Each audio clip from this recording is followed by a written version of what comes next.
Jai benaran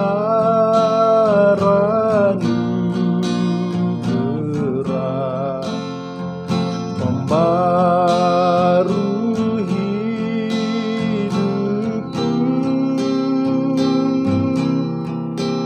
ku hilang buta bercela, olehnya ku sembuh. Ketika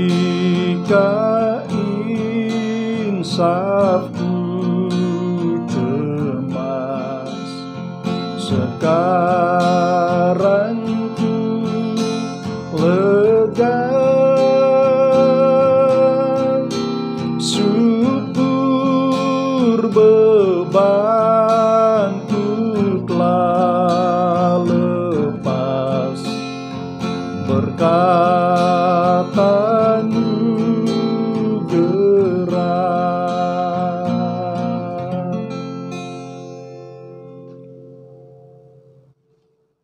Bapa kami yang ada di surga, Bapa yang kami sembah di dalam nama Tuhan Yesus, Tuhan Juru Selamat kami yang hidup, kami mengucap syukur kepadamu pada pagi hari ini ya Tuhan, atas kasih dan anugerah-Mu yang sangat besar kepada kami sehingga kami diperkenankan oleh Tuhan untuk menikmati kelanjutan kehidupan kami dengan keadaan yang sehat dan selamat.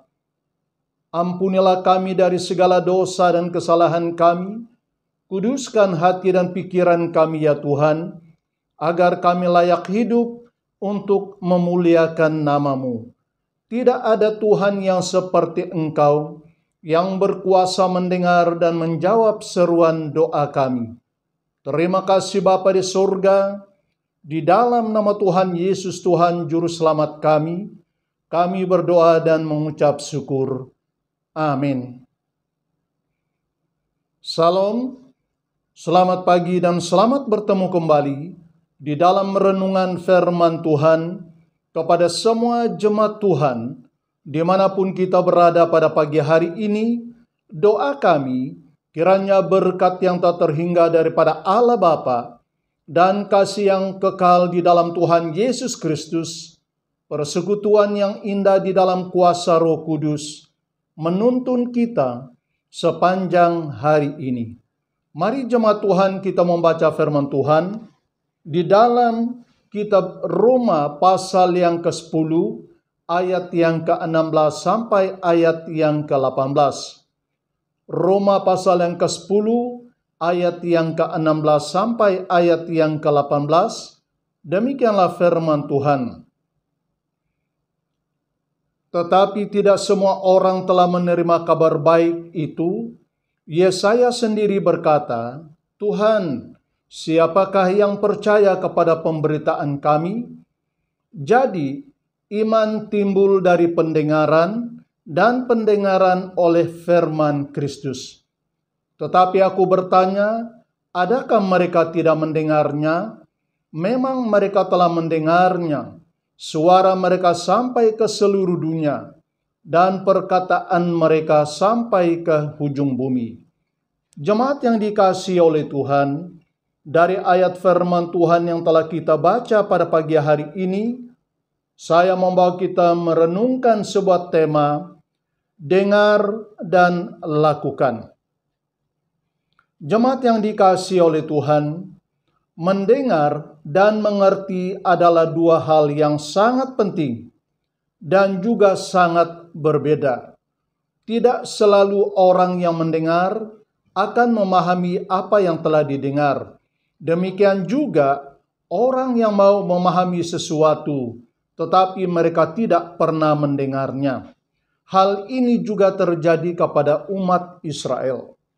Mereka telah mendengar firman yang telah disampaikan oleh para nabi kepada mereka.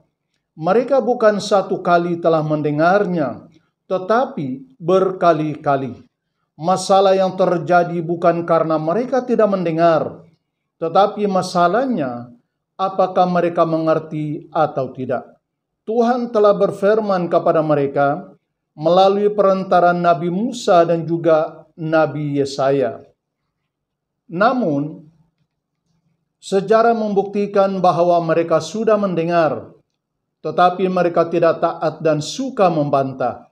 Sejarah juga membuktikan bahwa sebagai akibat dari kedegilan hati mereka, kekebalan dan ketidakketaatan mereka kepada Tuhan, maka Tuhan mengajar mereka dengan cara penghukuman supaya mereka tahu bahwa Tuhan itu adalah Tuhan yang kudus dan juga Dia adalah Tuhan yang adil, Tuhan yang tidak berkompromi dengan dosa dan pelanggaran yang mereka lakukan. Jemaat yang dikasihi oleh Tuhan, melalui kisah sejarah bangsa Israel yang menunjukkan kegagalan mereka untuk taat kepada Allah, Paulus mengingatkan kita bahwa mendengar saja tidaklah cukup. Sangat dibutuhkan pada saat ini adalah sikap hati yang benar-benar setiap kita mendengar firman Tuhan adalah mendengar dan memahami apa yang kita dengar dan lakukannya. Menjadi pendengar, hampir semua orang dapat melakukannya. Tetapi untuk melakukan apa yang telah didengar sebagai satu perintah, sebagai satu arahan daripada Allah, tidak semua orang boleh mengerjakannya sesuai seperti apa yang telah didengar. Firman Tuhan katakan di dalam Yakobus pasal yang pertama ayat yang ke-22 berkata, "Hendaklah kamu menjadi pelaku firman dan bukan hanya pendengar saja." Ini adalah tujuan pemberitaan Injil Kristus, yakni mengenal Tuhan dan memahami segala firman-Nya kepada kita. Tuhan ingin agar umat-Nya melakukan firman-Nya dengan hati yang mengasihi dan menaati firman-Nya. Jemaat yang dikasihi oleh Tuhan, makin selalu kita mendengar firman Tuhan, makin dekat kita kepadanya. Dan makin kita mengenalnya, makin besar pengertian kita tentang Tuhan, makin besar pula kasih kita kepadanya. Hal ini juga menjadi pengalaman hidup Rasul Paulus sejak ia mengenal Tuhan Yesus sebagai Tuhan. Apa yang ia anggap baik sebelum ia mengenal Tuhan Yesus secara pribadi, semuanya adalah hampa. Sejak ia memusatkan kehidupannya di dalam Kristus, ia merasa hidupnya sungguh berarti dan sampai kepada kematian. Rasul Paulus mengatakan itu adalah merupakan satu keuntungan bagi dia. Jemaat yang dikasihi oleh Tuhan, kita merenungkan pada pagi hari ini, apakah kita memiliki sikap hati yang hanya sejauh menjadi pendengar firman Tuhan selama ini? Atau kita adalah orang yang menjadi pendengar, menghayati firman Tuhan, serta melakukannya di dalam kehidupan kita? Ingat, Tuhan tetap mencari orang yang menjadi pendengar dan menjadi pelaku firman-Nya. Karena itu adalah sikap hati yang benar yang Tuhan kehendaki daripada umat-Nya yang mengakui percaya kepada Tuhan Yesus sebagai Tuhan di dalam kehidupannya. Oleh karena itu, marilah kita senantiasa membaca firman Tuhan di dalam kehidupan kita dari hari ke hari dan saat ke saat. Lalu kita mendengar suara Tuhan melalui Roh Kudus berbisik ke dalam hati kita. Sebab dengan kebenaran firman Tuhan, Dia menuntun kita kepada landasan yang benar di dalam kehidupan kita dari hari ke hari. Orang yang selalu membaca dan merenungkan firman Tuhan di dalam kehidupannya pasti akan diberkati dan dikuasai oleh firman Tuhan itu sendiri, menghasilkan buah-buah yang baik. Puji Tuhan, mari kita berdoa. Kami mengucap syukur atas kebenaran firman-Mu yang hidup dan berkuasa ini. Firman-Mu tidak akan kembali kepadamu dengan sia-sia. Setiap telinga yang mendengar dan hati yang percaya akan dituntun olehnya. Bapa di surga, kami berdoa untuk keamanan dan keselamatan setiap kawasan dan lorong yang kami diami pada saat ini. Kami mengucap syukur ya Tuhan, karena Tuhan telah menolong dan telah memagari kami dengan kuasa-Mu yang ajaib, sehingga kami dapat selamat sampai pada saat ini. Bukan oleh karena kami baik, bukan oleh karena kami kuat, tetapi karena kasih dan anugerah Allah. Tuhan, Engkau telah mengutuskan malaikat-Mu untuk menjaga dan memagari kami dengan kuasa-Mu yang ajaib. Kami percaya ya Tuhan, bahwa dengan kesetiaan-Mu senantiasa menjaga dan melindungi kami dari segala serangan kuasa roh-roh yang jahat. Terpujilah nama Tuhan, Allah yang kami sembah. Kami juga berdoa untuk hamba-hamba-Mu yang sedang melayani pada saat ini ya Tuhan, baik yang melayani sebagai gembala jemaat, yang melayani sebagai penginjil, bahkan juga yang melayani sebagai guru di sekolah teologi, bahkan juga yang melayani sebagai pemimpin-pemimpin di dalam gereja. Tuhan, urapi dan berilah kami kekuatan, kuasa, dan urapan di dalam kuasa Roh-Mu yang kudus, agar kami dapat melakukan semua pelayanan yang indah yang kudus ini hanya dengan pimpinan serta kekuatan kuasa dan urapan yang daripada Allah. Terima kasih ya Tuhan, kami percaya dengan janji-Mu bahwa Engkau akan menyertai kami sampai kesudahan alam. Kami juga berdoa untuk keselamatan dan penghiburan anak-anak ketebusan-Mu yang sedang dianiaya oleh karena iman percaya mereka kepada-Mu ya Bapa. Dimanapun mereka berada pada saat ini, kami percaya Tuhan, Engkau tidak membiarkan mereka dicobai, dianiaya ya Tuhan, lebih daripada kekuatan yang ada pada mereka. Kami percaya Tuhan, Engkau akan menyatakan kuasa-Mu sebagai tanda bahwa Engkau adalah Tuhan yang hidup, Tuhan yang benar, dan Tuhan yang berkuasa.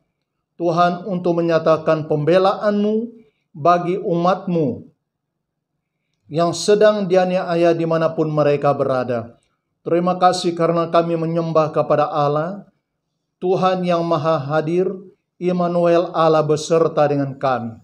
Kami juga berdoa untuk anak yatim piatu, ibu tunggal, bahkan juga bapak ibu yang sudah lanjut usia. Tuhan, kami percaya Engkau adalah Bapa yang baik,